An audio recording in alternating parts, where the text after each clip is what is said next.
কিন্তু মধ্যশিক্ষা পর্ষদ এবং রাজ্য সরকার যেটা নিয়ে এসেছে, এই যে মিসলেনিয়াস আপিল, সেটা তো একটা ঠেক দেওয়ার মতো ব্যবস্থা, যে বৈশাখ মাস চলছে, ঝড় আসতে পারে, কাল বৈশাখী, গাছ ভেঙে যেতে পারে, অবশ্যই দেবে। রাজ্য সরকার যদি দিতে না পারে তাতে বিকাশ ভট্টাচার্যের কি সমস্যা?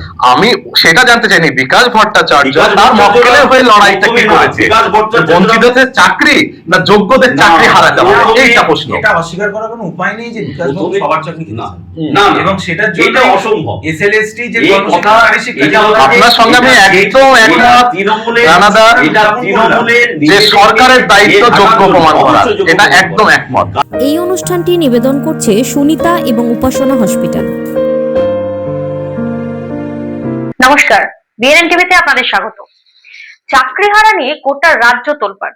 বিষয়টা নিয়ে জল গলা হয়েছে রাজনৈতিক মহলেও। সাধারণ মানুষ উদ্বিগ্ন পড়ুয়ারাও। সেই নিয়ে আজকে আমাদের বিএনএন টিভির পর্দায় আমরা আলোচনার জন্য আমাদের স্টুডিওতে এসে উপস্থিত হয়েছেন মুর্শিদাবাদ জেলার তৃণমূলপন্থী অধ্যাপক সংগঠনের ওয়েব কোটার সাধারণ সম্পাদক প্রিয়ঙ্কর দাস। নমস্কার প্রিয়ঙ্কর বাবু আপনাকে। সিপিএম এর জেলা সম্পাদক মন্ডলীর সদস্য মুস্তাফিজুর রহমান এবং চাকরিহারা শিক্ষক এনামুল আনসারী। নমস্কার আপনাকে। আমরা কথা না বাড়িয়ে সরাসরি চলে যাই তাদের কাছে। আমি প্রথম প্রশ্নই আমি এনামুল বাবু আপনার কাছে রাখবো। আপনি চাকরিহারা একজন ভুক্তভোগী শিক্ষক, এবং এই পরিস্থিতির জন্য সমাজে আপনার অবস্থানটা এখন কিরকম, এবং এই যে পরিস্থিতি এখন তৈরি হয়েছে এর জন্য আপনি কাকে দায়ী করছেন বলে আপনি মনে করছেন? প্রথমত যে সামাজিক অবস্থান, সেটা এই মুহূর্তে একদম তলানিতে। সমাজের যাদের থেকে এতদিন আমরা সম্মান পেতাম, তারাই আজকে একটা চাপা উল্লাসে ভেসে যাচ্ছে পুরো সমাজ। পুরো সমাজের মধ্যে কিছু কিছু জন রয়েছে যারা প্রকৃত সমস্যাটাকে উপলব্ধি করছে, যে আজকে যদি যোগ্যরা ভেসে যায়, আজকে যদি যোগ্যতা বলে চাকরিকে রক্ষা করা না যায়, তাহলে আগামীতে কিন্তু কেউ নিজেকে যোগ্য প্রমাণ করতে পারবে না। তো সেই সমস্ত শুভবুদ্ধি সম্পন্ন মানুষরা আমাদের পাশে আছেন ঠিকই, কিন্তু সমাজের একটা বড় অংশ কিন্তু চাপা উল্লাসে ভাসছে। তাদের থেকে অনেক কটূক্তি, অনেক খারাপ কথা, যেগুলো আমাদেরকে পুরো একদম সামাজিক মর্যাদার দিক থেকে একদম তলানিতে পৌঁছে দিয়েছে। দ্বিতীয়ত যে প্রশ্ন আপনি করলেন যে এর জন্য দায়ী কে, স্বাভাবিকভাবে এর জন্য দায়ী কে, এই প্রশ্নের উত্তরে যাওয়ার আগে হয়তো পরবর্তীতে এই প্রশ্নটা আমাকে করতে হবে। সেই প্রশ্নটা আমি প্রথম অবস্থাতে করে রাখছি, যে আমার দোষটা কোথায়? আমি পড়াশোনা করে যোগ্যতা পর্ব উত্তীর্ণ হয়ে প্রতিটা ধাপ যথাযথভাবে উত্তীর্ণ হয়ে মেধার সহিত আমি চাকরি পেয়েছি। তাহলে আজকে আমাকে কেন এই দিন দেখতে হবে? কেন আমার সামাজিক মর্যাদা নিয়ে ছেলে খেলা করা হবে?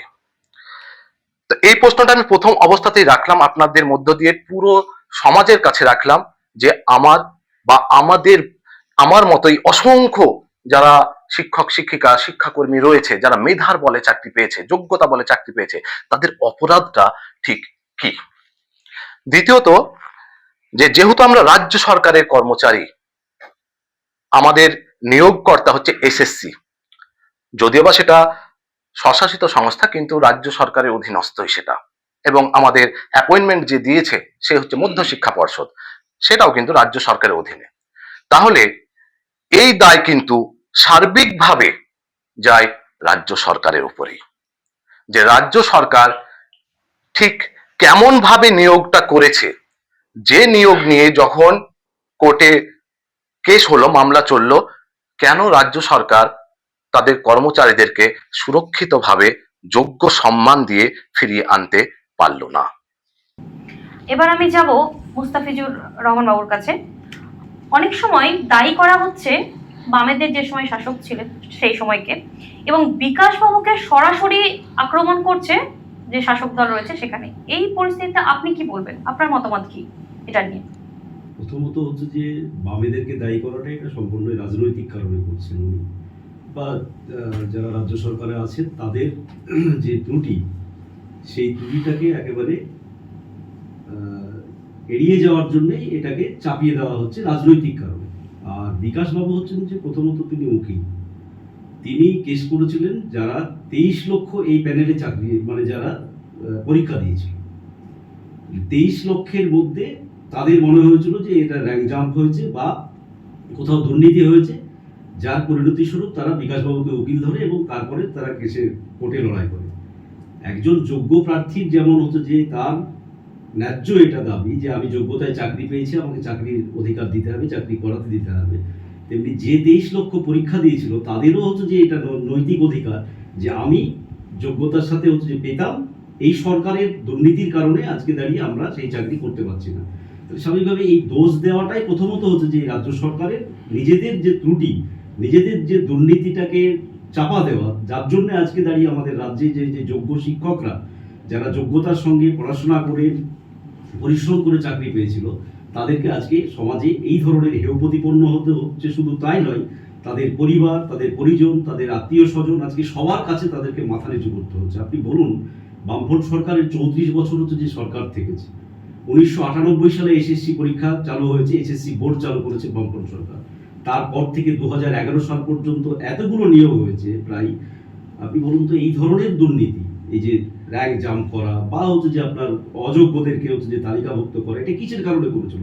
প্রথম তো জবাবদিহি করতে হবে তাদেরকে যে কেন যোগ্য অযোগ্য। তারপরেও আমি ধরে নিলাম যে কোর্টে কতবার হচ্ছে যে হাইকোর্টে মাননীয় বিচারপতিরা যে বলেছে রাজ্য সরকারকে, এসএসসিকে বারবার বলেছে যে যোগ্য অযোগ্যদের তালিকাটা দেন। আপনি বলুন, আজকে 3-4 বছর ধরে এই যোগ্য অযোগ্যদের তালিকাটা দিতে পারলো না কেন সরকার? তার জবাবদিহি তো করতে হবে আগে। দোষ দেওয়াটা তো খুব সহজ। আমরা মনে করি যে এই যে বেকার ছেলে মেয়ে আজকে দাঁড়িয়ে গোটা রাজ্যের যা পরিস্থিতি, আজকে বেকারত্ব, কোনো দপ্তরের সঠিকভাবে নিয়োগ নেই, আজকে সমস্ত দপ্তরে হচ্ছে যে নিয়োগ ক্লস হয়ে গেছে। সেই জায়গাতে দাঁড়িয়ে এই ধরনের হচ্ছে যে এই যে যোগ্য শিক্ষকদের, আমাদের প্রথম থেকে বক্তব্য হচ্ছে যে যোগ্য শিক্ষকদের চাকরি রাখতে হবে যে কোনো মূল্যে, আর অযোগ্যদেরকে বাতিল করতে হবে। কিন্তু এই রাজ্য সরকার সেটা করতে চায়নি। আজকে চায়নি বলে এই ধরনের পরিস্থিতি তৈরি হয়েছে। আজকে সুপ্রিম কোর্ট যে রায় দিয়েছে, গতকালকেও যে লাস্ট বলেছে, তাতে দাঁড়িয়ে এই চাকরি হারানো তো আরো সর্বনাশে, মানে রিভিউ পিটিশন করার জায়গাটা হচ্ছে যে কালকের পর থেকে আর এই চাকরি হারাদের থাকলো না। ফলে এটা দোষ দেওয়াটা সহজ জিনিস, কিন্তু সমাধান রাজ্য সরকার ইচ্ছাকৃতভাবে হচ্ছে যে করেনি, কারণ তাদের দুর্নীতিটা তাহলে প্রকাশ হয়ে যেত মানুষের সামনে। আজকে প্রকাশ হচ্ছে, কিন্তু তখনই প্রকাশ হতো, যার ফলে যদি আমি মনে করি এই দোষ দিয়ে কোনো লাভ নেই, কারণ সিপিআইএম এর সঙ্গে কোনো রকম ভাবে হচ্ছে যে জড়িত। আমি আবার আসবো প্রিয়ঙ্কা বাবুর কাছে।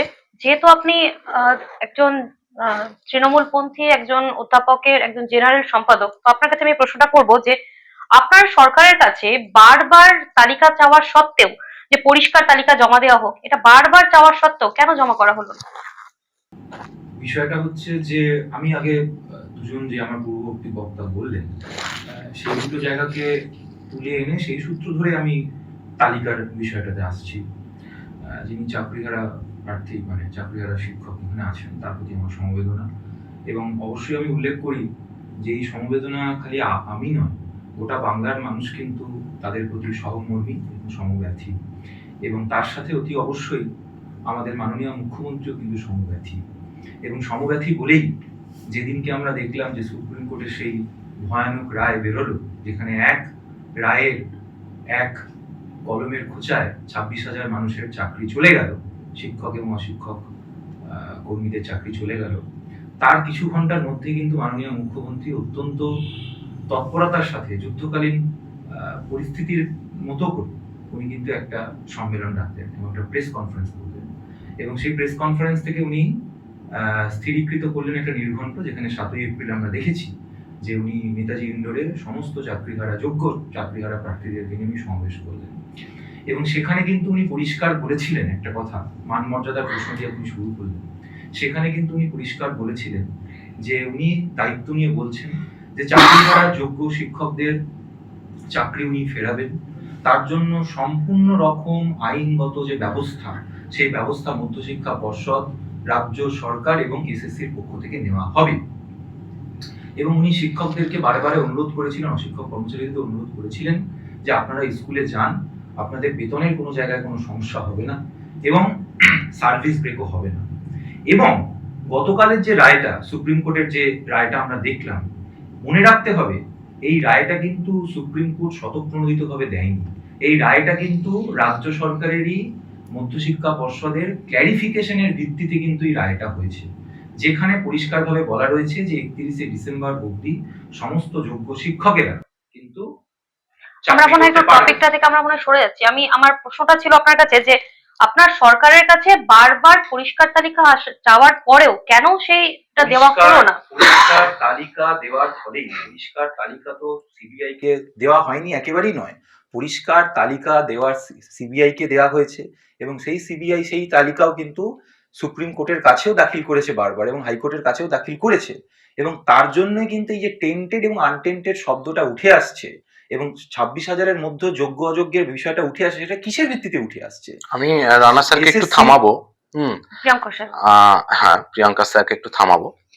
সেটা হচ্ছে যে এসএসসি বা রাজ্য সরকার কিন্তু ওই তালিকাটা দেয়নি, কারণ এসএসসির কাছে অরিজিনাল যে মিরর বা ওএমআর কপি সেটা নেই, সেটা সিবিআই উদ্ধার করেছে বাইরে থেকে। সিবিআই এসএসসি কে তালিকা দিয়েছে। সুতরাং এটা স্বীকার করতে হবে যে যে নিয়োগকর্তা এই যোগ্য শিক্ষক শিক্ষক এবং শিক্ষাকর্মীদের, তার কাছে কেন কোনো তালিকা থাকবে না, কেন তার কাছে অথেন্টিক ডেটা থাকবে না, সে কেন বলবে আমি- যে সিবিআই এর তথ্যকেই আমি মান্যতা দিচ্ছি। আমি আমি আমি এই জায়গাটা একটু বলে নিই। সেটা হচ্ছে যে অথেন্টিক তালিকা আছে বলেই আপনি হয়তো দেখে থাকবেন যে আগামী সোমবারের মধ্যেই 21শে এপ্রিলের মধ্যেই রাজ্য সরকার বলেছে যে এসএসসি সম্পূর্ণভাবে সেই যোগ্য এবং অযোগ্যদের তালিকা কিন্তু প্রকাশ করে দেবে।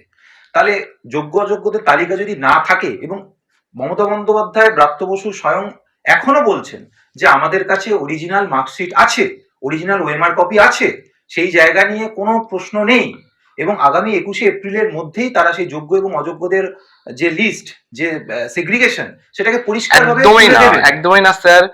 এসএসসির কাছে অরিজিনাল হার্ড ডিস্ক যেটা মাদার কপি সেটা নেই এসএসসি দপ্তরে। একটা কথা বলছি। সিবিআই উদ্ধার করেছে পঙ্কজ বনসালের থেকে। একেবারেই হ্যাঁ। যে আচ্ছা আমি একটুখানি একটু হ্যাঁ বলছি যে বলুন। এই কালকে সুপ্রিম কোর্টের ভার্ডিক্টের পর এই যোগ্য অযোগ্য তালিকা প্রকাশ করার আর কোনো মানেই না, নেই, কোনো অবশ্যই value মানে নেই। আছে, না, না, কোনো অবশ্যই মানে মানে আছে। কারণ আমি- পরিষ্কার অবশ্যই কথা হচ্ছে 31শে ডিসেম্বর মাসের মধ্যে না। সমস্ত চাকরি প্রার্থী যারা যোগ্য অযোগ্য সবাইকেই আবার বসতে হবে চাকরিতে, তারপরে যোগ্যতা মান নির্ণয় হবে এবং তারপরে তারা আবার পাবে। আমি এই পরিপ্রেক্ষিতে আমি এনামুল না, স্যারের আমি কাছে একটু একবার বলে নিই, আমি একটু বলে নিই, আমি কারণ আমার যেটুকু সূত্র ধরেই বুঝেছি। ওনারা বললেন, আমি সেই জায়গা থেকে একটু বলে নিই। রানাবাবু যে কথাটা বললেন যে যোগ্য অযোগ্যের এই বিষয়গুলোই আর কোনো রকম মান্যতা পায় না, বা কোনো প্রাসঙ্গিকতা প্রাসঙ্গিকতা হারিয়ে গেছে। নেই একেবারেই রিভিউ পিটিশনের জায়গা তো এখনো খোলা রয়েছে। না, রিভিউ না। পিটিশনের কোনো জায়গা যদি আমি একটা প্রশ্ন কালকের প্রিয়াঙ্কা বাবুর কাছে, যেহেতু প্রিয়াঙ্কা বাবু এসএসসি এবং হচ্ছে যে পর্ষদ মুচলেখা দিয়েছে, যার ফলে এই মুচলেখা দেওয়ার পর, এই ভার্ডিক্ট দেওয়ার পর আর রিভিউ না, পিটিশনের কোনো অবশ্যই জায়গায় নেই। review আমি petition-এর জায়গা প্রিয়াঙ্কা বাবুর আপনি একটু কথা ভালো ধরেই করে আমি বলেন। বলছি, তাহলে আজ যদি যোগ্য এবং অযোগ্য তালিকা যদি তাদের কাছে থেকেই থাকতো, তাহলে তাহলে এই হাইকোর্টেই যাওয়া পরিস্থিতি তৈরি হলো কেন? হ্যাঁ, তাহলে তো হাইকোর্টে দিলেই তো এই রায় হতো। আজকে উনি বললেন ওনার সামাজিক যে সম্মান সেটা ওনার অনেকটা নেমে গেছে, তাহলে এই পরিস্থিতি তাহলে তৈরি হলো কেন? এই পরিস্থিতিতে দাঁড়িয়ে এটা আপনি কি বলবেন? এটা আপনার কি রানাবাবুর মতামত? কথাটাকে বলে নিই, যে রিভিউ পিটিশনের দরজা অবশ্যই খোলা আছে। একেবারেই এটা ভাবার কোনো কারণ নেই যে রিভিউ পিটিশনের দরজা খোলা নেই। 31শে আগামী আমি সেটা বলিনি, আমি বলেছি যে কালকে ভার্ডিক্টের না, পর আর সেটা এই তো- রিভিউ পিটিশনের সেটা তো- কোনো ভ্যালু নেই, না, একেবারেই তা না। কারণ কালকে পরিষ্কার বলে সেটা তো দিয়েছে। আইনজ্ঞরা বলবে। না, আইনজ্ঞরাই তো বলছি। সেটা তো আমি আইনজ্ঞরা আইনজ্ঞদের সাথে কথা বলে যেটুকু বলছি যে কালকের পর যেটা এসএসসি এবং পর্ষদ মুচলেখা দিয়েছে বলেই যে আমরা নতুন ভাবে আপনার রায়ের ভিত্তিতে নিয়োগ প্রক্রিয়া চালু করব বলেছে বলে এইটা দিয়েছে যে ডিসেম্বর মাস পর্যন্ত যোগ্য এবং শিক্ষকরা তারা স্কুলে যেতে পাবে, বেতনও তাদের হচ্ছে যে বন্ধ হবে না। এই কনসিডারটুকু করেছে শুধুমাত্র এসএসসির মুচলেখা দেওয়ার জন্য। এই যে কথাটা আচ্ছা, আমরা বললেন, আবার বেতন- আসছি, আমরা বেতন- এরকম আমি কারোর বলে কাছে নিই, আমি বলে একবার- নিই, আমি একটু বলে নিই, আপনি একটু বলে নিই। সেটা হচ্ছে যে এই যে আপনি বললেন যে বেতন বন্ধ হবে না, সুপ্রিম কোর্ট কালকে যেটা রায় দিয়েছে তার মধ্যে দিয়ে পরিষ্কার হয়ে গেছে একেবারেই। ঠিক 4 দিন আগেই সিপিএম এবং বিজেপির যারা রাজনীতি করতে নেমেছিল তারা বলছিল যে সমস্ত শিক্ষকেরা এখনো স্কুলে যাচ্ছেন তারা কিসের ভিত্তিতে স্কুলে যাচ্ছেন। এই সিপিএম পন্থী একদল আইনজীবী কিন্তু তারা বলছিলেন এই যে স্কুলে যারা যাচ্ছেন তাদেরকে কিন্তু সুপ্রিম কোর্টের আবার খোঁচা খেতে হবে। প্রিয়াঙ্কা DI স্যার, এর কিন্তু DI আমরা এর কাছে কে কিন্তু কি সুপ্রিম বলছে কোর্টের আমরা চিঠি আমরা আছে। চাইছি না। প্রিয়াঙ্কা তাহলে স্যার, এইবারে আমি বলি এক তাহলে মিনিট। এইবারে তারা কি বলবেন? আমাকে এই রায়ের পর তারা কি জিজ্ঞাসা করতে বলবেন? পারেন। প্রিয়াঙ্কা বাবু আরো কোশ্চেন আছে, মমতা আমরা বন্দ্যোপাধ্যায় আলোচনার কিন্তু জন্য পরিষ্কার বলেছিলেন, এক মমতা মিনিট, বন্দ্যোপাধ্যায় প্রিয়াঙ্কা কিন্তু পরিষ্কার বাবু, বলেছিলেন যে এক স্কুল শিক্ষকরা যাবেন এক মিনিট, এবং প্রিয়াঙ্কা বাবু, আইনও আমরা তারা পালন আরো প্রশ্ন রয়েছে, আমরা এখানে আজকে জায়গাটাই মানবতা আলোচনার কিন্তু জন্য সুপ্রিম কোর্ট এখানে দিল। বসেছি, আলোচনা নিয়ে আমরা বসেছি যে একজন চাকরিহারা শিক্ষক, একজন সিপিএম এর একজন সদস্য রয়েছেন এবং আপনি রয়েছেন, আমরা সবাই আলোচনা করবো, আলোচনার জন্য আমরা বসেছি। আমি এনামুল বাবুর কাছে আমি জিজ্ঞাসা করবো যে আপনি ছাড়াও এই ঘটনার শিকার কিন্তু আরো অনেকে হয়েছে। নিশ্চিতভাবে 26,000, প্রায় 26,000 সংখ্যাটা আগামী না, দিনে প্রায় 26,000 নয়। হুম। প্রথমে এটা আমি সংশোধন করব হুম। যে 26,000-এর মধ্যে সিবিআই যে তদন্ত করেছে হুম। সেখানে প্রায় 7,000-এর কিছু বেশি হুম। টেন্টেড ক্যান্ডিডেট পাওয়া গেছে যারা দুর্নীতির সাথে জড়িত। তাহলে 26,000 থেকে 7,000 যদি আমরা বাদ দিই, মোটামুটি ভাবে 19,000 19,000 যোগ্য শিক্ষক শিক্ষিকা এবং বৈধ শিক্ষক শিক্ষাকর্মী থাকছে। সুতরাং আমি এই আগামী দিনে ফিগারটাকে আপনাদের- 19,000 হিসেবেই ধরবো। আচ্ছা, 19,000 হিসাবে যদি আপনার কথায় আমি 19,000 হিসাবেই ধরি, আপনাদের আগামী পদক্ষেপ কি, কি ভাবছেন আপনারা এই নিয়ে? আগামী আমাদের পদক্ষেপ যে রাজ্য সরকারের কাছ থেকে আমরা বারংবার হতাশাগ্রস্ত হয়েছি। রাজ্য সরকার যে তথ্যটা একটু আগেই প্রিয়াঙ্কা স্যার বললেন যে এসএসসির কাছে আছে অরিজিনাল মিরর ইমেজ, তাহলে প্রথমত সে প্রশ্নটা করি যে এসএসসির কাছে যদি মিরর অরিজিনাল ইমেজ থাকে ওনার থাকে, তাহলে আজকে এই পরিস্থিতির সৃষ্টি হলো কেন? কারণ এসএসসি নিয়োগকর্তা, এসএসসি যদি দেয় যে এই তথ্যের পরিপ্রেক্ষিতে এরা যোগ্য, এরা বৈধ, তাহলে আজকে এই দিনটাই দেখতে হতো না। সুতরাং প্রিয়াঙ্কা স্যার যেটা বলছেন যে এসএসসির কাছে আছে, এটা ভুল কথা। এসএসসি নিজেও স্বীকার করেছে যে আমাদের কাছে নেই। কোর্টে আমি প্রত্যেকটা শুনানি দেখেছি, কোর্টে একদিনও স্বীকার করেনি। তারা বলেছে যে সিবিআই যেটা দিয়েছে সেটাকে আমরা মান্যতা চাইছি। কিন্তু এটা কোনো কথা হতে পারে না। নিয়োগকর্তা যে, তার কাছে ডেটা অথেন্টিক থাকা উচিত বলে আমি মনে করি। ডিসেম্বর পর্যন্ত স্কুল যাবেন, তারপর কি? ডিসেম্বর পর্যন্ত আগের প্রশ্ন যেটা যে আমাদের এই মুহূর্তে লড়াইটা কি, এই মুহূর্তে আমরা রাজ্য সরকারকে বলবো আমাদের অবস্থানটা হচ্ছে যে রিভিউ পিটিশন হোক কিংবা কিউরিটি পিটিশন হোক, যেটা আইনি লড়াই আছে, যেহেতু সুপ্রিম রায় এসেছে সুপ্রিম কোর্ট থেকে, সুতরাং আমরা রাজ্য সরকারের কাছে আবেদন করব যে যেমন ভাবে হোক যে তথ্য লাগবে সেই তথ্য দিয়ে সুপ্রিম কোর্ট থেকে আমাদেরকে যোগ্যতার সহিত চাকরিতে ফেরানো হোক। আমরা কোনো অস্থায়ী সমাধান চাই না। 31শে ডিসেম্বর এটা একটা অস্থায়ী সমাধান, আমরা কোনো অস্থায়ী কর্মী নয়। আমরা আজকে যদি ব্ল্যাকবোর্ডের সামনে গিয়ে যখন স্টুডেন্টদের সামনে দাঁড়াবো, তাদেরকে কি বলবো? যে স্যার কতদিন ক্লাস নেবেন? তাদেরকে কিভাবে মোটিভেট করব যে তোমরা পড়াশোনা করো, পড়াশোনা করে ভালো জায়গায় যেতে হবে? তারা যদি আমাদেরকে প্রশ্ন করে যে স্যার আপনি তো ভালো জায়গায় গিয়েছেন, আপনার নিশ্চয়তা কোথায়? আমার কাছে কোনো উত্তর নেই। আমি বড্ড অসহায় এই প্রশ্নটার কাছে যে আমার নিশ্চয়তাটা কোথায়। আমি চাই আমার মতো অসংখ্য এই চাকরিহারা শিক্ষক শিক্ষিকা শিক্ষাকর্মীরা চায় যাতে তার সেই নিশ্চয়তাটা থাকে চাকরির, সেটাই আমাদের দাবি। ডিসেম্বর পর্যন্ত করবেন, তারপর আপনি বললেন পরীক্ষায় বসবেন। অসম্ভব, পরীক্ষায় বসার কোনো প্রশ্নই ওঠে না। যদিও বা এটা সুপ্রিম রায়, কিন্তু রাজ্য সরকারকে এই রায় পরিবর্তন করার জন্য যা যা করণীয় করতে হবে। এক পরীক্ষার জন্য যোগ্যতা একবারই উত্তীর্ণ হতে হয়, দুবার নয়। ফিরে যাওয়া যায় না। আজকে আমাকে বলছে যে পরীক্ষায় বসতে হবে। আজ থেকে 8 বছর 10 বছর আগে যে আমি পরীক্ষাটা দিয়েছিলাম, আজকের আমি ছিলাম না। আজকে যদি আমাকে বলা হয় গতকালকে ফিরে যেতে, সেটা সম্ভব নয়। সেই অবস্থায় কখনোই ফিরে যাওয়া সম্ভব না। একটা চারা গাছকে যখন রোপণ করা হয়, তখন চারা গাছটা ছোট্ট থাকে। সেই চারা গাছটাকে উঠিয়ে অন্য জায়গায় রোপণ করে দিলে হয়তো বেঁচে যাবে, কিন্তু সেই চারা গাছটা যখন আস্তে আস্তে বড় হবে, তার শিকড় ছাড়বে, শাখা প্রশাখা ছাড়বে, সেই গাছটাকে যদি উঠিয়ে ফেলা হয়, দিয়ে যদি বলা হয় যে অন্য জায়গায় রোপণ করা হয়, বা পূর্বে যেখানে ছিল সেখানে যে নার্সারিতে ছিল সেই নার্সারিতে পুঁতে দাও, কোনোদিন বাঁচবে না চারা গাছটা। সুতরাং আজ থেকে 10 বছর আগে যে পরীক্ষাটা আমি দিয়ে এসেছি, সেই পরীক্ষাটা এখন এই অবস্থায় কোনোভাবেই দেওয়া সম্ভব না। রাজ্য সরকারের কাছে আমরা বারবার আবেদন করেছি যে নতুন পরীক্ষা কোনোভাবেই সম্ভব নয়। আমি মুস্তাফিজুর বাবুর কাছে যাব। কতটা দুর্নীতি হয়েছে বলে আপনার মনে হয়, এবং তৃণমূলের কোন স্তর থেকে হয়েছে বলে আপনি মনে করছেন? কোন স্তর থেকে হয়েছে, কোন স্তর বাকি আছে? রাজ্য সরকারের শিক্ষামন্ত্রী জেলে, প্রাক্তন শিক্ষামন্ত্রী, রাজ্য সরকারের এসএসসি বোর্ডের চেয়ারম্যান জেলে, জেল কেটে সব বেরোচ্ছে। তৃণমূলের যুব নেতা হুগলির ছেয়ে জেলে, জেলখানাতে। এখনো পার্থ চ্যাটার্জি হচ্ছে যে জেলখানাতে আছে। আর কোন স্তর থেকে দুর্নীতি হয়েছে? তাহলে তৃণমূলের সর্বোচ্চ স্তর থেকে দুর্নীতি অর্গানাইজ করা হয়েছে। তাহলে কখনো হয় নাকি এরকম ভাবে হচ্ছে যে পয়সা তুলে গোটা একটা মানে প্যানেলকে হচ্ছে যে নষ্ট করে দেওয়া, টোটালটা হচ্ছে যে মাথা থেকে হচ্ছে যে হয়েছে এটা, এর সঙ্গে মাথা থেকে নিচে তৃণমূলের নামানো সুপ্রিমো হয়েছে। জড়িয়ে আছে, তার কি জেল হবে বলে আপনি মনে করছেন নাকি? দেখুন, আমি কে জড়িয়ে আছে কে নেওয়া আছে সে তো তদন্ত সাপেক্ষে, কিন্তু যে মন্ত্রিসভায় এই যে সুপার নিউমারি পোস্ট ক্রিয়েট করার জন্য যে মন্ত্রিসভাতে সিদ্ধান্তটা হলো, সেই মন্ত্রিসভার হেডকে, সেই মন্ত্রিসভার হেড তো মাননীয় মুখ্যমন্ত্রী। তাহলে আমি জড়িয়ে থাকাটা বড় মানে প্রকাশ্যে থাকাটা দরকার না, আমি যার নেতৃত্বে আছি সেই মন্ত্রিসভায় এই দুর্নীতি অর্গানাইজ করছে আর আমি সেখানে সিলমোহর দিচ্ছি, তাহলে আমার জড়িয়ে থাকা হচ্ছে না পরোক্ষে বা প্রত্যক্ষভাবে? নিশ্চিতভাবে তৃণমূলের এই সব স্তরের নেতা আজকে দাঁড়িয়ে কোন দপ্তরটা বলুন তো, এরপরে প্রাইমারি স্কুলের আসছে একই রকম ভাবে যে কথা প্রিয়ঙ্কাবাবু বলছে। আচ্ছা, হাইকোর্টের পর সুপ্রিম কোর্টে রায়টা দিতে গিয়েও কটা শুনানি হয়েছে বলুন তো? কতবার এসএসসি কে থ্রেটনিং করেছে যে আপনারা যোগ্য অযোগ্যদের তালিকাটা দিন, কতবার বলেছে? সুপ্রিম কোর্টে একদিনে এই রায় মামলা গেল, বিকাশ বাবু নিয়ে গেল, আর বিকাশ বাবুর সাথে বন্ধুত্ব আছে, বিশাল সম্পর্ক আছে রক্তের, তাই রায় দিয়ে দিল, এরকম তো ব্যাপারটা না। বারবার এসএসসি কে সুপ্রিম কোর্টও বলেছে, যখন এই হাইকোর্টের রায় নিয়ে রিভিউ করেছে তখন সুপ্রিম কোর্ট বারবার বলেছে যে আপনারা যোগ্য অযোগ্যদের তালিকা দেন, নাহলে পুরো প্যানেল বাতিল করবো, দিতে পারেনি। এরপরে এসছে প্রাইমারি। আপনি কোন দপ্তর আছে যেটা গোটা রাজ্যে সঠিকভাবে হচ্ছে যে চলছে এবং সেখানে দাঁড়িয়ে দুর্নীতি হয়নি? গোটা রাজ্যটা হচ্ছে যে একেতে এলোমেলো করে দেওয়া, লুটে পুটে খাওয়ার রাজত্ব তৈরি হয়েছে। পুলিশ রিক্রুটমেন্টে আপনি তদন্ত করুন, দেখবেন যে ওখানে হচ্ছে যে গাফিলতি হয়েছে। আপনি সমস্ত ক্ষেত্রে এই যে তাহলে আপনি ধরলেন মাস্টার মশাইদের বাদ দেন, কালকে রায়ে কি হয়েছে যে গোটা প্যানেল, এই যে গ্রুপ ডি, এরা তো এদেরকে তো তাও বলেছে ডিসেম্বর পর্যন্ত বেতনটা পাবে, ওদের গোটা প্যানেলটাকে হচ্ছে যে বাতিল করে দিচ্ছে। আপনি কোন কোন জায়গাতে আপনি যাবেন বলেন তো? একটা কোনো জায়গা নেই।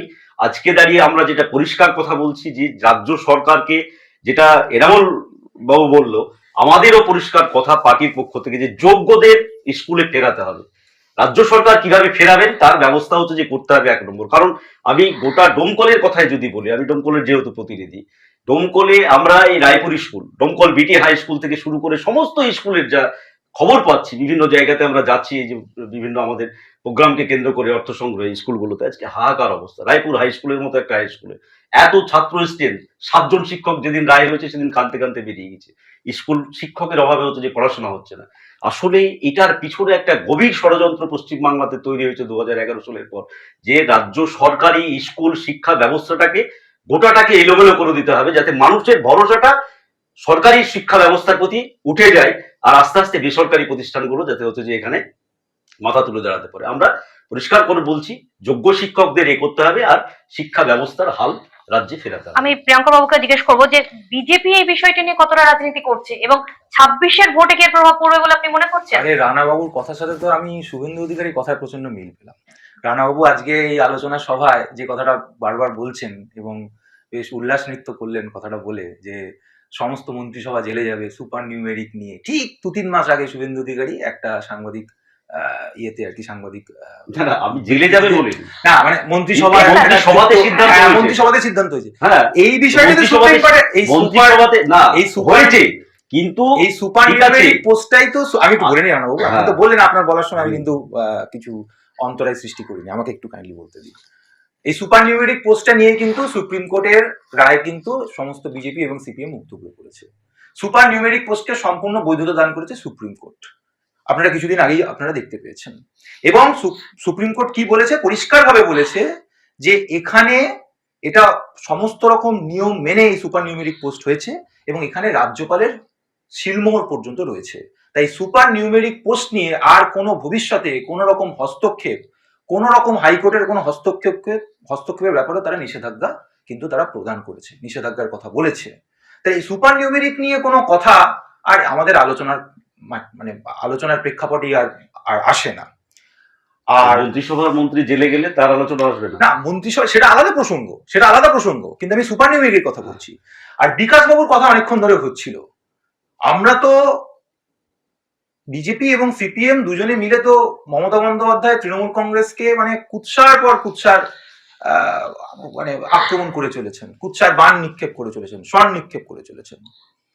আপনারা মনে রাখবেন কিছুদিন আগে সুপ্রিম কোর্ট আর একটা রায়ও দিয়েছে, সেইগুলো আসলে এই মেন স্ট্রিম যে মিডিয়াগুলো রয়েছে, যেগুলোকে আমরা মানে একেবারে মানে পার্শিয়াল মিডিয়া বলি, যার মধ্যে যে সমস্ত মিডিয়ার মধ্যে কোনো নিরপেক্ষতা নেই, সেটা কিন্তু এটা দেখায়নি যে এসএলএসটির যে পরীক্ষা হয়েছিল 2016 সালে, যেটা হাইকোর্টের একদল আইনজীবী, হাইকোর্টের একদল বিচারপতি যারা রাজনৈতিক মদতপুষ্ট হয়ে বাতিল করে দিয়েছিল সেই এসএলএসটির কর্মশিক্ষা এবং শারীরিক শিক্ষার পুরো প্যানেলটা, সেটা কিন্তু সুপ্রিম কোর্ট বলেছে যে এই প্যানেল সম্পূর্ণ বৈধ এবং সেই সমস্ত মানুষ কিন্তু আবার চাকরি করতে পারবে। এবং সেই হাইকোর্টে সেই মামলাটা কে লড়েছিলেন বিকাশ রঞ্জন ভট্টাচার্য। আমি আর একটা কথা বলি, প্রচুর পশ্চিমবাংলাকে নিয়ে বাংলাকে প্রচুর অবমাননা করা হচ্ছে, বাংলার মুখ্যমন্ত্রীকে অবমাননা করা হচ্ছে, বাংলার সাধারণ মানুষকে অবমাননা করা হচ্ছে। আজ ত্রিপুরাতে কি হয়েছিল? প্রিয়ঙ্কা স্যার, একটু থামাবো যে আজকে আমাদের এই আলোচনা কিন্তু বিকাশ বাবুকে নিয়ে নয়। একেবারেই নয়, একেবারেই নয়। যখন উঠে এলো। আমি জানতে চাইছি যে এই যে 19,000 যোগ্য শিক্ষাকর্মীদের চাকরিটা গেল, এর পরিপ্রেক্ষিতে রাজ্য সরকারের কি কোনো ভূমিকা ছিল না তাদের চাকরিটা যথাযথভাবে ফিরিয়ে আনা? রাজ্য সরকার তো এখনো সেই বিষয়ে এতদূর কেন আসতে হলো? এতদূর কেন আসতে হলো? রায় চলে এসেছে, সুপ্রিম রায়। আপনি যেমন একাধিক রায়ের রেফারেন্স দিচ্ছেন, কিন্তু আপনি এই রায়টা রেফারেন্স দিচ্ছেন না, যেখানে এত জনের চাকরি চলে গেল, কাউকে অযোগ্য প্রমাণ আজ পর্যন্ত করতে পারেনি রাজ্য সরকার কারো নামে বা কোথাও থেকে, কিন্তু আমাদের নামে অযোগ্য এই শব্দটা হয়নি। তারপরেও আবার বলতে বাধ্য হচ্ছে রাজ্য মন্ত্রিসভা কিংবা ব্রাত্য বসু স্যার বলতে বাধ্য হচ্ছেন যে পরীক্ষা তো সুপ্রিম কোর্টের অর্ডার। ঠিক আছে, মানলাম সুপ্রিম কোর্টের অর্ডার, কিন্তু আমি তো অযোগ্য প্রমাণ হয়নি, তাহলে আমাকে কেন ওই পরীক্ষাতে বসাবে রাজ্য সরকার? অযোগ্য প্রমাণ একেবারেই তাই। এই যে কথাটা বললেন, আমি এই জায়গাটা তো আসি। মমতা বন্দ্যোপাধ্যায় তৃণমূল কংগ্রেস সুপ্রিমো, এবং তৃণমূল কংগ্রেস সুপ্রিমোর পরিচয়টা এখানে গৌণ।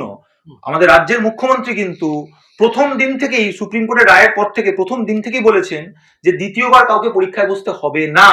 তার জন্য যা যা আইনি পদক্ষেপ নেওয়া সেগুলো কিন্তু মানে রাজ্য সরকার কিন্তু করবে, এসএসসি করবে, মধ্যশিক্ষা পর্ষদ করবে। আমরা এখনো আশাবাদী যে দ্বিতীয়বার এনারা মানে এখনো পর্যন্ত এনারা যোগ্য, এনাদেরকে কেন পুনরায় আবার দ্বিতীয়বার? কিন্তু মধ্যশিক্ষা পর্ষদ এবং রাজ্য সরকার যেটা নিয়ে এসেছে, এই যে মিসলেনিয়াস আপিল, সেটা তো একটা ঠেক দেওয়ার মতো ব্যবস্থা, যে বৈশাখ মাস চলছে, ঝড় আসতে পারে, কাল বৈশাখী, গাছ ভেঙে যেতে পারে, ঠিক আছে, 31 ডিসেম্বর পর্যন্ত ঠেক দিয়ে দেওয়া হলো। এটাই কিন্তু এসেছে যে 31 ডিসেম্বর পর্যন্ত। পার্মানেন্ট সলিউশন কোথায়? রাজ্য সরকার কি ভাবছে পার্মানেন্ট সলিউশন নিয়ে? অপেক্ষা করুন। আমরা এত দিন ধরে অপেক্ষা করছি, 8 বছর থেকে অপেক্ষা করছি, আমরা চাকরি করছি, আর কতদিন অপেক্ষা করব? আপনি স্কুলে এতদিন ধরে আপনার বিদ্যালয়ে যাচ্ছেন শিক্ষক হিসাবে, একজন শিক্ষক হিসাবে, আমরা শিক্ষককে সব থেকে বড় গুরু আমরা মনে করি, যে আপনার সম্মান, যোগ্য সম্মান ছিল। আজকে এই পরিস্থিতির জন্য আপনার চলে গেছে, আপনার কি মনে হয় যে আপনি যখন আবার স্কুলে যাবেন সেই সম্মানটা আপনি ফিরে পাবেন? একদমই না। সেই চোখে দেখবে আপনাকে? সেই সম্মানটা শুধু আমি নয়, আমার পরিবার পরিজন প্রত্যেকেই সেই সম্মানের জায়গাটা থেকে আজকে নামিয়ে দিয়েছে এই রাজনীতি। নামিয়ে দিয়েছে, যে সেই সম্মানটা কখনো ফিরে পাবার নয়, কিন্তু সেই সম্মানের যতটা ফেরত পাওয়া যায় যে আমি যে যোগ্য, সেটা রাজ্য সরকার প্রমাণ করে নিয়ে আসুক। যে এদের নামে দেশের সর্বোচ্চ তদন্তকারী সংস্থা তদন্ত করেও কোনো রিপোর্ট পায়নি, তাহলে এখন পর্যন্ত এদের নামে কোনো অভিযোগ নেই, তাহলে এদের চাকরি কেন যাবে? সুতরাং সেই সম্মানটা ফিরিয়ে আনার দায়িত্ব কিন্তু রাজ্য সরকারের। সেই সম্মানের হানি তো হয়েই গেছে, সেই সম্মান আমি কোনোদিনও ফিরে পাবো না। 16 সাল আমাকে জীবনের শেষ দিন পর্যন্ত শুনতে হবে যে 16 সালের চাকরিজীবী, অর্থাৎ যেখানে দুর্নীতি হয়েছিল। কিন্তু এই চাকরিটা যদি আমার ফিরে না আসে, তাহলে কিন্তু ওই অযোগ্যদের সাথে আমাকে মিশিয়ে দেওয়া হচ্ছে যে পুরো প্যানেল বাতিল, মানে টাকা দিয়েই চাকরি পেয়েছে। কিন্তু আদতে এটা একটা মিথ্যে কথা, যে আমি যে টাকা দিইনি সেটা রাজ্য সরকারের কাছে তথ্য আছে, সেটা এসএসসির কাছে তথ্য আছে, আমার নিয়োগকর্তা, সেটা মধ্যশিক্ষা পর্ষদের কাছে তথ্য আছে। সেই তথ্য দিয়ে আমার সম্মান আমাকে ফিরিয়ে দিক, এই আবেদন আবারও করছি আপনাদের মধ্য দিয়ে রাজ্য সরকারকে। আমরা চাকরি আন্দোলনের যে আপনার বিষয়টি রয়েছে, এটার মুখ ঘোরাতে কি দাঙ্গা আপনি মনে করছেন? না, একেবারেই তা নয়। চাকরি আন্দোলনের সাথে দাঙ্গার কোনো সম্পর্ক আছে বলে আমি মনে করি না, সেটা সম্পূর্ণ দুটো আলাদা ইস্যু। এবং তৃণমূল কংগ্রেস তো বারে বারেই এই দাঙ্গার বিরোধিতা করেছে, এবং মমতা বন্দ্যোপাধ্যায় বলেছেন যে হিন্দু মুসলমান শিখ জৈন নয়, দাঙ্গাবাজদের একটাই পরিচয়, তারা দাঙ্গাকারী। তো এর সাথে কোনো চাকরিজীবীদের আন্দোলনের কোনো কোনো রকম সেই দুটোকে গুলিয়ে ফেলা যাবে না। আমি মুস্তাফিজুর বাবুর কথাতে আসবো। আপনি বললেন যে একদম দুর্নীতিতে ভরে গেছে শাসক দল, দুর্নীতিতে একের পর এক দুর্নীতি, তাও কিন্তু তৃণমূল বারবার ক্ষমতায়। আপনি কি মনে করছেন বিরোধীদের দুর্বলতা কোথায়? দুর্নীতি হচ্ছে এটা আজকে সর্বজন বিদিত। এমনকি তৃণমূল কংগ্রেস যারা করে তারাও আমাদের সামনে একান্তে আড়ালে আবডালে গল্প করে। আমি আজকের বিষয়ে এইটাতে ঢুকতে চাইছি না, কারণ আজকের বিষয়টা সম্পূর্ণ একটা অন্য ধরনের বিষয় নিয়ে আমাদের আলোচনা হচ্ছে। এখন নির্বাচনে ভোট না পাওয়ার সাথে আপনি দুর্নীতি করাটাকে তো মেলানো আমরা কখনো যেতে পারে না। মানুষ নির্বাচনে ভোট দেয় সেই সময়ের যা রাজনৈতিক এজেন্ডা থাকে সেগুলোকে পার্সপেক্টিভ করে। হ্যাঁ, দুর্নীতি অবশ্যই কাজে লাগে, কিন্তু যদি রাজনৈতিক পরিস্থিতি এমন একটা জায়গায় চলে যায়, কখনো কখনো মানুষ দুর্নীতিটাকে পিছনে সরিয়েও সেই দলকে ভোট দিতে পারে। কারণ মানুষের সামনে যেটা মূল সমস্যাটা কি, আজকে দাঁড়িয়ে 11 সালের পর যে বাইনারি পলিটিক্স, এই যে 11-14 সালের পর থেকে পশ্চিমবাংলাতে শুরু হয়েছে তৃণমূল বিজেপি। আপনি প্রিয়ঙ্ক বাবু বললেন যে মমতা বন্দ্যোপাধ্যায় বলছে দাঙ্গাবাজ। হুমায়ুন কবিরকে, রেজিনগরের হুমায়ুন কবির গত লোকসভা নির্বাচনের আগে 10 মিনিট সময় দেখ পুলিশ থাকবে না, আমি সমস্ত মুর্শিদাবাদের হিন্দুদেরকে গঙ্গায় হতো যে কেটে ভাসিয়ে দেবো। তারপরে হুমায়ুন কবিরের বিরুদ্ধে কি ব্যবস্থা নিয়েছে মমতা বন্দ্যোপাধ্যায়? সিদ্দিকুল্লাহ চৌধুরী ওয়াকফ আন্দোলনের নামে কলকাতায় দাঁড়িয়ে হচ্ছে যে কি ভাষণ দিল সেদিন, কলকাতা অবরুদ্ধ করে দেবো, কি ব্যবস্থা নিয়েছে মন্ত্রিসভার সদস্য। আমি বলছি যে বিজেপি তৃণমূল এই রাজ্যে বাম কংগ্রেসের যে রাজনীতি বা একটা যে ধর্মনিরপেক্ষ রাজনীতির যে পরিসর, সেইটাকে নষ্ট করে দেওয়ার জন্য পরিকল্পিতভাবে একেবারে। আপনি এই যে দাঙ্গার কথা বলছেন আজকে দাঁড়িয়ে, আমি যেহেতু প্রসঙ্গটা আপনি তুললেন তাই আমি আজকের এই প্রসঙ্গে তুলতে চাইছি। আমাদের মুর্শিদাবাদ জেলা, আপনি ধুলিয়ান, সুতি, ঔরঙ্গাবাদ, জঙ্গিপুর, ধুলিয়ানের যে ঘটনা, আপনি যেখানে ঘটনা ঘটছে প্রথম দিন থানা থেকে 100 মিটার দূরে, দ্বিতীয় দিন যেখানে যে ঘটনা ঘটছে সেটাও থানা থেকে 100 মিটার দূরে। পুলিশকে কল করেছে, এইসব মানুষের যখন হচ্ছে যে আক্রমণ করছে, মানুষকে মারা হচ্ছে, গাড়িঘর জ্বালানো হচ্ছে, দমকলকে ফোন করে দমকল যায় না, পুলিশকে ফোন করলে পুলিশ যায় না। পরবর্তী ক্ষেত্রে হতো যে বিএসএফ একবার আসে, সেই বিএসএফ কেও আবার তুলে নেওয়া হয়। মানে উদ্দেশ্য প্রণোদিত হবে। আমার কাছে এইরকম খবর আছে, আমি এখানে যেহেতু প্রকাশ্যে এখানে আলোচনা হচ্ছে, একটা থানার ওসি আমাদের সাব ডিভিশনে রীতিরকম হচ্ছে যে আপনার মুসলিম মৌলবাদী শক্তিগুলোকে হচ্ছে যে ডেকে বলছে আপনারা মিছিল করছেন না, একবারে অন রেকর্ড বলছি আপনাকে, আমি থানার নাম করছি না, ওসির নাম করছি না। এই ধরনের করে মানে একটা পরিবেশ তৈরি করা যাতে মানুষের আসল সমস্যা রুটি রুজি, এই যে বেকারত্ব, আজকে দাঁড়িয়ে আমাদের রাজ্যে একটা জায়গায় কোনো কর্মসংস্থান নেই, নতুন কোনো শিল্প নেই, আজকে এই সমস্ত বিষয়টাকে গুলিয়ে দেওয়ার জন্য মানুষের সামনে একটা বাইনারি পলিটিক্স বিজেপি আনার চেষ্টা করছে। আর বিজেপি মনে করছে যে এই রাজ্যে এই ধরনের হচ্ছে যে দাঙ্গা পলিটিক্স বা হচ্ছে যে হিন্দুত্বের রাজনীতি আমদানি করে যাতে এইখানে পশ্চিম বাংলাতে অন্য কোনো চিন্তা ভাবনা, মানুষের রুটি রুজির চিন্তাগুলোকে যাতে গুলিয়ে দেওয়া যায়, সেই রাজনীতি হচ্ছে যে আমদানি করা হচ্ছে। রানাবাবু, আমি একটা জিনিস আপনার কাছ থেকে জানতে চাইবো। বিকাশ বাবুর একটা পলিটিক্যাল ব্যাকগ্রাউন্ড রয়েছে, সেটা আমরা সকলেই জানি।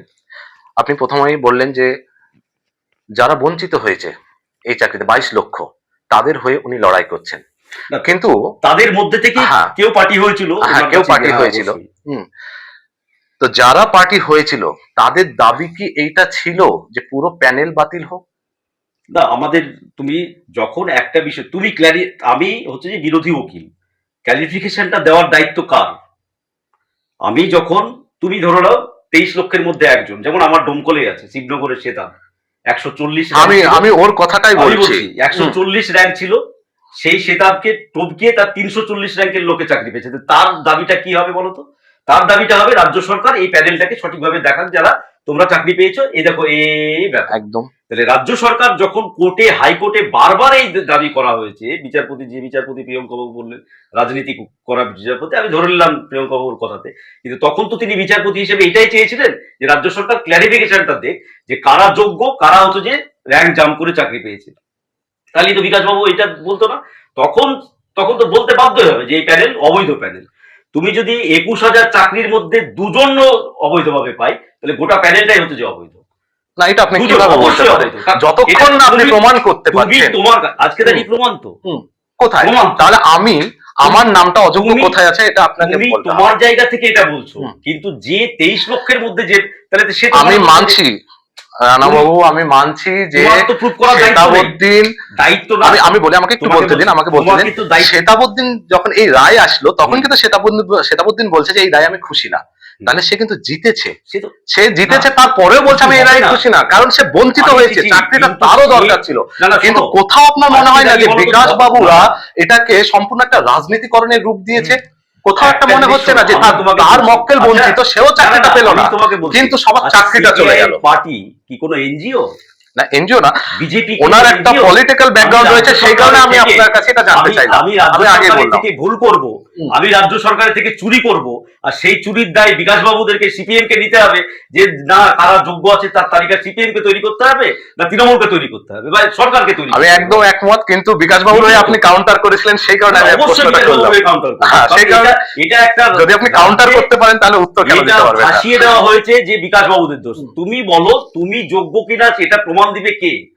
তুমি যখন রাজ্য সরকারের চাকরি করছো, অবশ্যই রাজ্য রাজ্য সরকার সরকারকে দেবে, দিতে হবে। অবশ্যই দেবে। রাজ্য সরকার যদি দিতে না পারে তাতে বিকাশ ভট্টাচার্যের কি সমস্যা? আমি সেটা জানতে চাইনি, বিকাশ ভট্টাচার্য বিকাশ তার ভট্টাচার্য মক্কেলের হয়ে লড়াইটা কি প্রথমে না, করেছে? বিকাশ ভট্টাচার্য বঞ্চিতদের চাকরি না যোগ্যদের না, চাকরি হারাতে হবে, প্রথমে- এইটা প্রশ্ন। এটা অস্বীকার করার কোনো উপায় নেই যে বিকাশ বাবু প্রথমে- সবার চাকরি না, খেতেছেন। না, এবং সেটার জন্য এটা অসম্ভব। এসএলএসটি যে এই কথা কর্মসংস্থানকারী শিক্ষা এটা হলো যে- আপনার সঙ্গে আমি এটা- একদম এটা একমত, তৃণমূলের রানাদা, এটা তৃণমূলের যে নিজেদেরকে সরকারের দায়িত্ব এ থাকার যোগ্য জন্য, প্রমাণ করা, অবশ্যই যোগ্য এটা প্রমাণ একদম করা। একমত। কারণ হচ্ছে যে আমি যদি কোর্টে, হাইকোর্টে যখন বারবার হচ্ছে যে এই যে অযোগ্যদের তালিকা বা কোথায় ভুল হয়েছে সেটা যদি রাজ্য সরকার এসেছি দিতে পারতো, তাহলে তো এই প্রশ্নই আসতো না একদম, এতদূর পর্যন্ত। একদম কেন অবশ্যই। 4-5 বছর ধরে হাইকোর্টে দিতে পারলো না?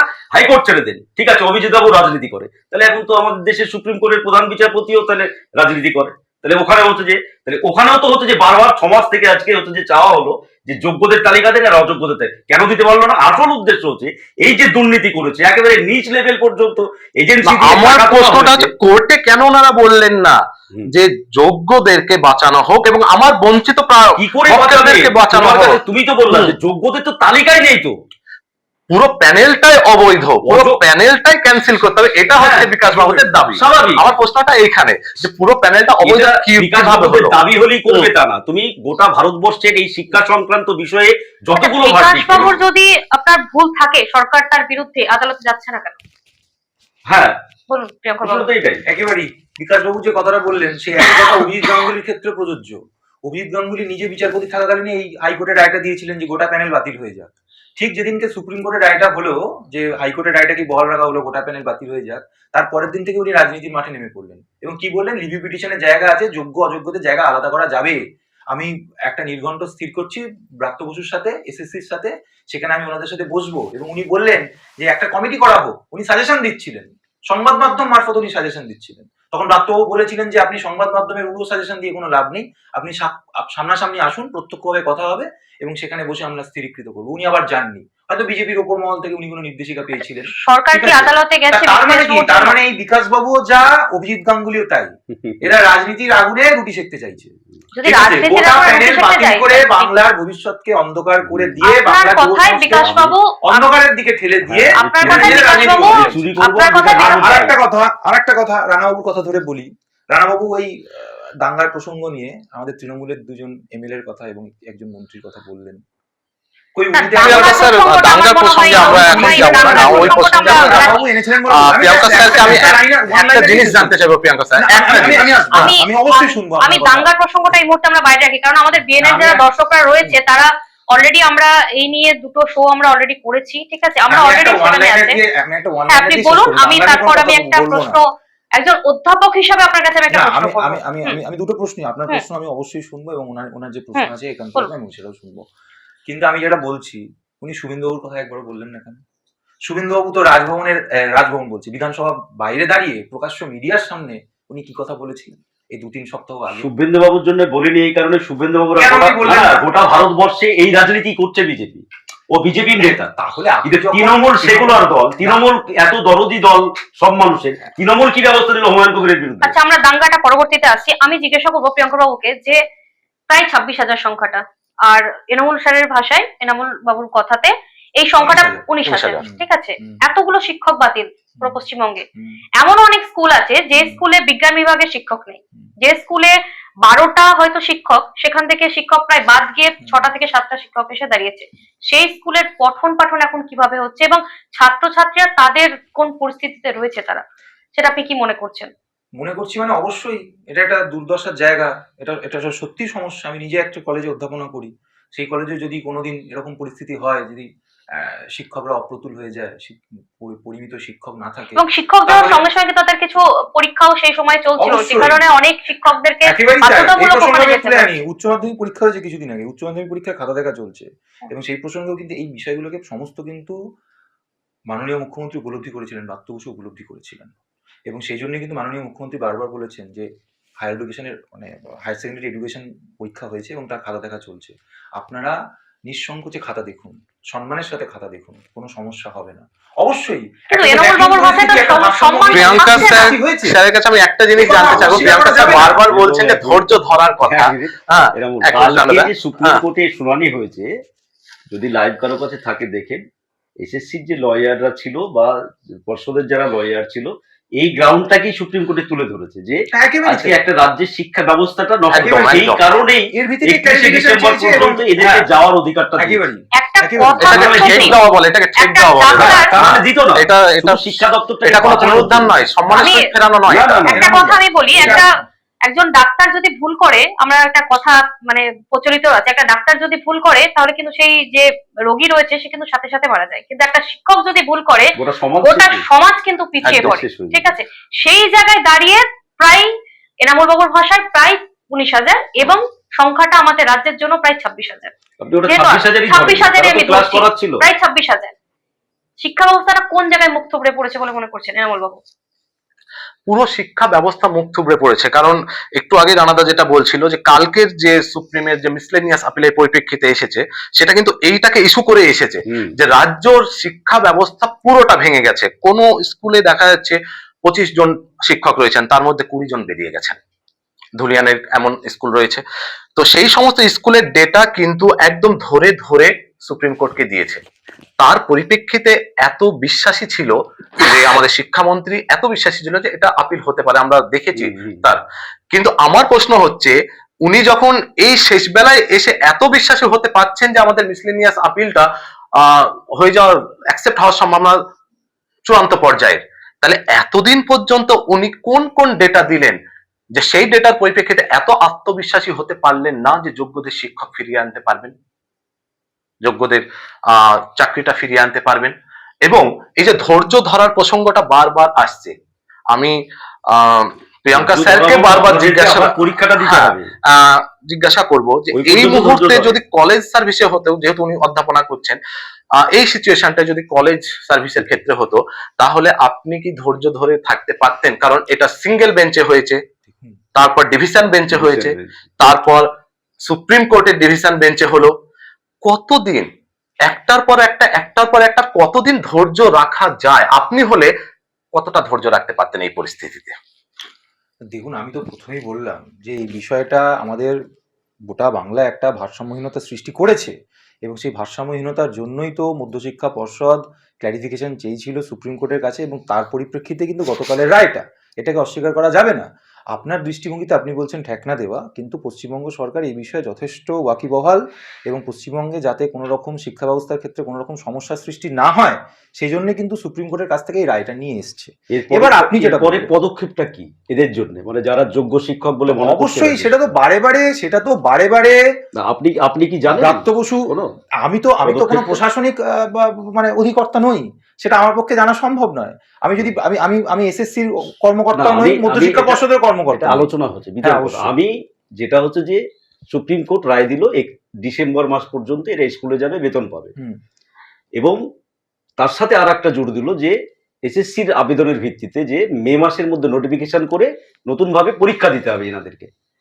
এছাড়া কি বিকল্প কোনো ব্যবস্থা রাজ্য সরকারের কি বলেছে এখন পর্যন্ত, ঘোষণা করেছে? না, সেটা তো রাজ্য কি সরকার। বিকল্পটা কি হতে পারে আপনি বলেন তো? ও একটা আনুমানিক বলেন, আপনি তো আপনি যেহেতু মন্ত্রীও না, মানে না, একটা আমি কোনো নেতৃত্বের প্রশাসন- জায়গাতে কি আমি কোনো প্রশাসনিক পদেও আমি বলছি এটা কোনো ধরনের কোনো সলিউশন নেই। ওদেরকে পরীক্ষায় বসতে হবে, সোজা কথায় করতে হবে। একটা রাজ্য সরকার করতে পারে বয়সের গ্রেস, যেটা সুপ্রিম কোর্টই দিয়ে দিয়েছে। যে বয়সের বার্ডেনটা হয়তো থাকবে না, তাছাড়া কোনো ধরনের নতুন যারা পরীক্ষা দিবে আর এদেরকে সমান যোগ্যতা প্রমাণ করতে হবে। এর কিন্তু বিকল্প কেন কোনো বুঝতে পথ হবে? নেই। প্রশ্ন তো সেই একটাই যে আমি অযোগ্য কোনো প্রমাণিত হয়নি কেন অযোগ্য, দুর্নীতি? তবু কেন আপনাকে বসতে হবে? রাজ্য এটাই আমি সরকারের জানতে চাই। দুর্নীতির কারণে হ্যাঁ। দেখুন রানাবাবু, আপনাকে আমি আবারও বলছি, সেটা হচ্ছে যে যদি পশ্চিমবঙ্গ সরকারের কাছে কোনো প্ল্যান ABCD, যেটা মমতা বন্দ্যোপাধ্যায় বলেছেন, যদি না থাকতো, তাহলে প্রকাশ্য মিডিয়ার সামনে এখনো আমাদের শিক্ষামন্ত্রী বা মুখ্যমন্ত্রী মমতা বন্দ্যোপাধ্যায় কিন্তু এই কথাগুলো একেবারে মানে জোরালো ভাবে হাইকোর্টের রায়ের বলতেন পর না। মুখ্যমন্ত্রী, আমি এখনো আর্কাইভে আছে দেখে দিতে পারবো আপনাকে, হাইকোর্টের রায়ের পরও মুখ্যমন্ত্রী একই কথা বলেছিলেন, আপনারা চাকরি করুন, আপনাদের চাকরিকেও খেতে পারবে না। সে কথা তো এখনো মুখ্যমন্ত্রী বলছেন, প্ল্যান এখনো মুখ্যমন্ত্রী তার বলছেন। কার্যকারিতা কোথায়? আমি জানতে চাইছি তার আইনানুগ কার্যকারিতা। ব্যবস্থা অতি অবশ্যই হবে, এটাকে আইনানুগ ব্যবস্থা অতি অবশ্যই হবে। এটাকে কি আপনি ব্যবস্থা মনে এরকম- করছেন? 31 তারিখ পর্যন্ত এই যে আমাদেরকে নিয়ে আসলো একটা ঠেকনা দেওয়া, আমি এই ঠেকনা কথাটাই ব্যবহার করছি, এটাকে কি কোনো আইন অনুযায়ী ব্যবস্থা আপনি বলছেন যে সম্মানের সহিত আমাদেরকে ফিরিয়ে আনলো? না, সম্মানের সহিত ফিরিয়ে আনলো মানে অবশ্যই স্কুলের যে একটা সমস্যা বা ভারসাম্যহীনতা তৈরি হয়েছে, সেই জায়গাটাকে তো আপাতভাবে রদ করা গেল। স্কুলে সেটাকে তো আপনি অস্বীকার স্কুলের করবেন না। স্কুলের প্রেক্ষিতে, স্কুলের আমাদের প্রেক্ষাপটে- প্রেক্ষিতে আমাদের দায়িত্ব রাজ্য সরকারের নয় আমাদেরকে ফিরিয়ে আনা। অবশ্যই। সেই জন্যই তো তাহলে আইনি রাস্তা আমাদের এখনো পরিপ্রেক্ষিতে খোলা রাখছে রাজ্য কি সরকার। আইনি পদক্ষেপ নিচ্ছে রাজ্য এখনো সরকার? আইনি পদক্ষেপ কি নিচ্ছে সেটা তো এই স্টুডিওয় বসে আলোচনা করাটা সম্ভব নয়। সেটা রাজ্য সরকার, মধ্যশিক্ষা পর্ষদ এবং SSC-র কাছে নিশ্চয়ই কিছু মুখ্যমন্ত্রী আছে। আপনি যখন স্টুডিওতে বলছেন যে ABCDE আছে, তাহলে আমরা তো ABCD এর মধ্যে একটা বলুন। মুখ্যমন্ত্রী কালকে যেটা- মুখ্যমন্ত্রী এত কথা বললো আর নেক্সট স্টেপটা প্রকাশ্যে বললে তো এরা তো হতাশাগ্রস্ত হয় না। না, সেটা তো উনি বিশেষজ্ঞদের সাথে আলোচনা করবেন, আইনজ্ঞদের সাথে পড়াশোনা আচ্ছা, আমরা এই মুহূর্তে আমরা একটা বলবেন না। আমরা এই মুহূর্তে বলি, আমাদের সময় খুব সীমিত, কারণ আমরা স্টুডিওতে বসে আলোচনা করছি এবং আমাদের দর্শকরাও অনেকক্ষণ ধরে এই আলোচনা শুনছে, এবং ঘুরে ফিরে যখন আমরা প্রায় একই জায়গাতে এসেছি, আমার মনে হয় যে আমাদের যে এই অনুষ্ঠানটা এখানে শেষ করা প্রয়োজন। এবং যেটাই হোক না কেন, ঠিক আছে, আমরা যারা BNN দর্শকরা রয়েছে তাদেরকে আমরা একটা কথাই বলবো যে শিক্ষকদেরকে তারা যে সম্মান প্রাপ্য, তাদেরকে সেই সম্মানটা দেন। তারা সমাজের ভবিষ্যৎকে তৈরি করে। আপনার বাচ্চা কালকে স্কুলে গিয়ে আপনি যোগ্য বা অযোগ্য, আমাদের আলোচনা সভায় আজকে মুস্তাফিজুর বাবু রয়েছেন, প্রিয়ঙ্কর বাবু রয়েছেন, তারাও এখনো অব্দি একবারের জন্য একটা শিক্ষককে যে চাকরি হারিয়েছে তাকে এখনো অব্দি যোগ্য বা অযোগ্য কিভাবে আলাদা করবে তার কোনো ডেফিনেশন দিতে পারেনি। সুতরাং সমাজকে আমাদের এখান থেকে বার্তা কি, আপনারাও এভাবে তাদেরকে দেখবেন না, তাদেরকে যোগ্য সম্মান দেন। এবং আমাদের এই স্টুডিওতে যারা আজকে উপস্থিত হয়েছেন তাদের যে বক্তব্য সেটা সম্পূর্ণ তাদের নিজস্ব, এতে আমাদের চ্যানেল কোনোভাবে দায়ী নয়। নমস্কার।